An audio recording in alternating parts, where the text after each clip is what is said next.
Bom dia, queridos amigos, bem-vindos ao site virtual oslivrodofernando.com.br. Eu sou o Fernando e a minha dica de livro de hoje vai para esta preciosidade: Falsas e Verdadeiras Reformas na Igreja, do cardeal francês Yves Congar. Tudo que eu disser sobre o Congar aqui vai ser muito insuficiente, pois a presença dele, a participação dele na igreja foi muito importante, continua sendo, e porque a produção literária, a produção teológica dele é muito rica.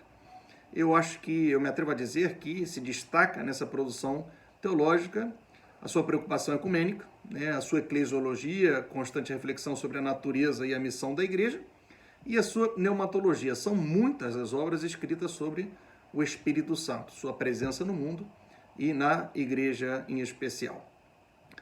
Também é importante destacar a participação do cardeal Congar no Vaticano II, inclusive nos diários, acho que foi nos diários que ele menciona isso, que ele só descansou 2 horas no período de 62 a 65, nos anos do concílio. Eu, inclusive, tive um professor que fala que a presença na teologia do Congar foi tão importante que o segundo autor sobre o qual mais teses de doutorado se escreveu em matéria de teologia foi o Congar. O primeiro foi o Santo Tomás de Aquino. Também é importante mencionar, antes de entrar no livro, que ele, junto com o irmão de congregação dele, o dominicano Marie-Dominique Chenu, e o jesuíta Jean Danielou e Henri de Lubac, foram, digamos assim, os fundadores dessa nova corrente de teologia, conhecida como a Nouvelle Théologie, a nova teologia. Enfim, vamos ao livro. É um livro muito importante. Eu vejo muito na internet debates, discussões apaixonadas, sobre o Vaticano II. Eu me pergunto realmente, esses que gostam do debate, se leram realmente esse livro, porque esse livro dá umas chaves muito interessantes para entender o que é uma reforma na igreja, por que a igreja necessita de uma reforma, quais são as condições para que essa reforma aconteça. Eu vou fazer uma breve passagem pelo índice do livro.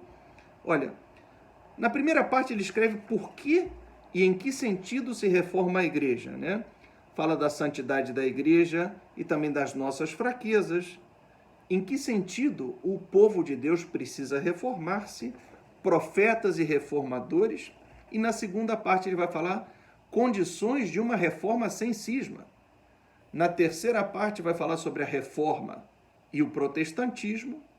E como conclusão ele vai colocar anotações sobre o problema concreto que oferecem as várias atitudes ante o reformismo.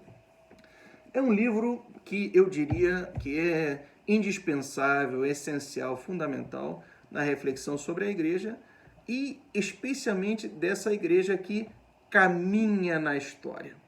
Então, queridos amigos, fica essa dica, recomendo fortemente esse livro. Tomara que um dia tenham a graça, a bênção de lê-lo e no que eu puder ajudar, eu estou aqui. Até breve.